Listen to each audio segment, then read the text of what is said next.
I've seen a lot of debate recently across the internet about Halo 5 and Halo Infinite, more so people saying that they believe Halo 5 is the better game. Now, I'm not saying it isn't. I'm not saying Halo Infinite is better than Halo 5. I'm not saying Halo 5 is better than Infinite. I enjoy Halo 5. I do prefer Infinite as a game, but I do really enjoy Halo 5 and I think it's a great game.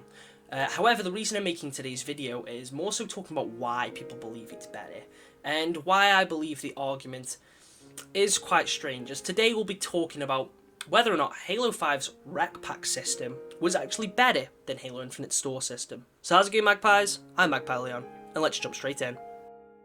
Now, Halo Infinite's store is something I've grown quite familiar with across the past couple of weeks as I've been making daily uploads. That's probably what some of you are here because of, why a lot of you have actually found this channel, because of my daily coverage of the store.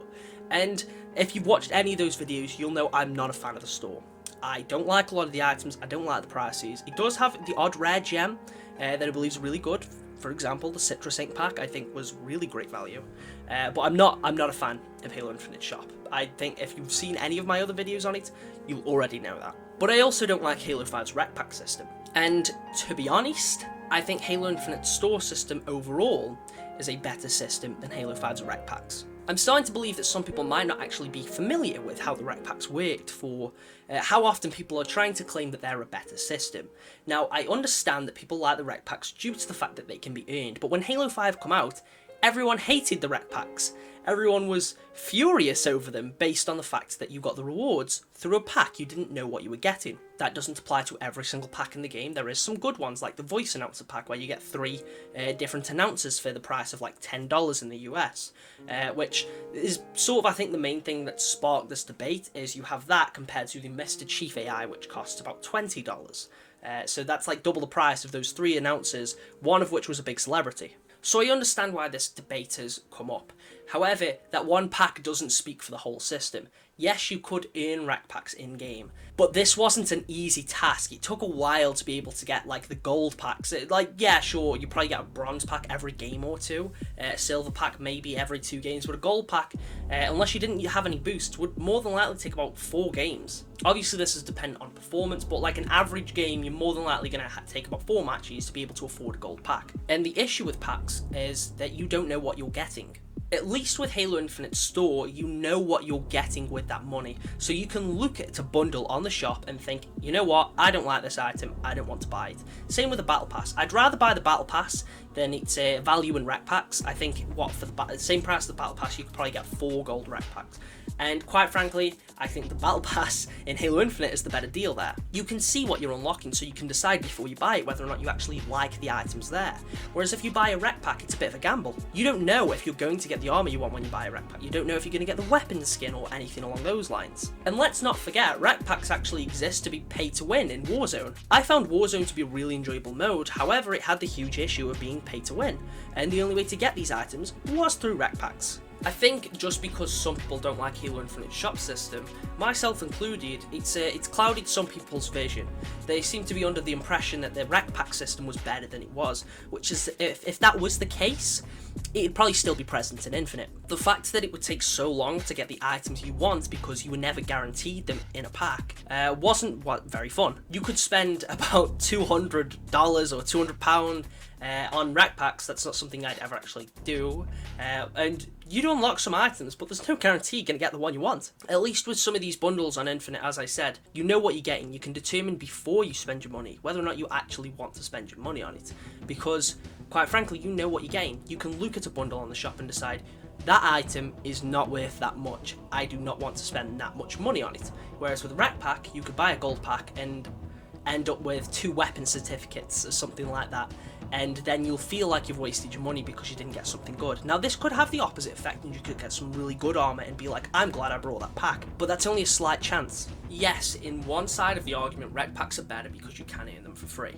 However, in the other side of the argument, REQ Packs were also RNG based. It was entirely luck based if you were going to get the items you want, and that's why I think Halo Infinite Shop is probably the better system. It's definitely overpriced, that goes without saying, and I've said that hundreds of times already. I believe the prices should be changed, or if the prices aren't necessarily adjusted, the bundles should be, to include more, to make them feel like they're worth that much money. But I find it absurd third, that people seem to believe that the REQ Packs in Halo 5 were a good system.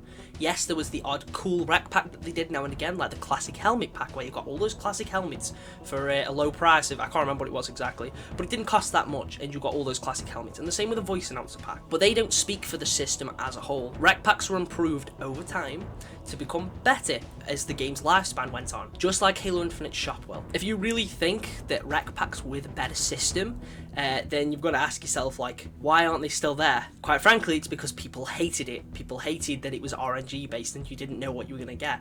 You could spend a load of money or play a load of games to save up REQ points, only to get nothing that you wanted, or nothing that felt like it was valuable. I love Halo 5. I made a whole video talking about why I love Halo 5. I think it's a really enjoyable game, and I'll be honest, sometimes when I did open a REQ Pack and got an item that I really liked, it got me pretty excited. And sometimes REQ Packs could be a fun system. However, it was very rare that I'd actually get something I like. I mean, to this day, I've dropped hundreds of hours into that game, and to this day, I still haven't unlocked everything. And that's from using boosts and all that sort of stuff. And I've only got, like, okay, I do have majority of the cosmetics, but I don't have everything. At least with Infinite, I know that if I don't like an item, I just won't get it. It's not like where I'm going to get the Seeker helmet out of a pack and be like, damn, I really wish I didn't have this because I don't like it. At least with Infinite, if they were to add something like the Seeker helmet to the shop, I can look at it and be like, well, I'm not spending my money on that. I want to close out with acknowledging that yes, Halo Infinite shop needs a lot of work. I've spoke about it countlessly how I would personally overhaul it and make slight adjustments for the time being until it can be overhauled. And I spoke about changes I'd make to it to make it a more user-friendly system. But REQ points were definitely much worse. I mean, not necessarily the points themselves, the REQ Packs were obviously the real issue. I do think Halo Infinite should add some sort of free currency, a bit like Gears 5 did, in order to save up, so you can save these points up by playing for free to buy items off the shop. I think that would be a great addition. And I made a whole video talking about that too, how I think they could bring REQ points back as a free currency for players to be able to buy items on the shop. But obviously that's not the topic of today's video, but I've said pretty much everything I needed to say today. So if you have enjoyed today's video, make sure to leave a like and subscribe if you're new here. I'd really appreciate that. I'm aiming for 1,000 subs by the end next year. Good while away, but I think that's definitely reachable. Let me know in the comments down below, do you prefer the REQ Pack system? Do you prefer the store system? Do you think I'm wrong?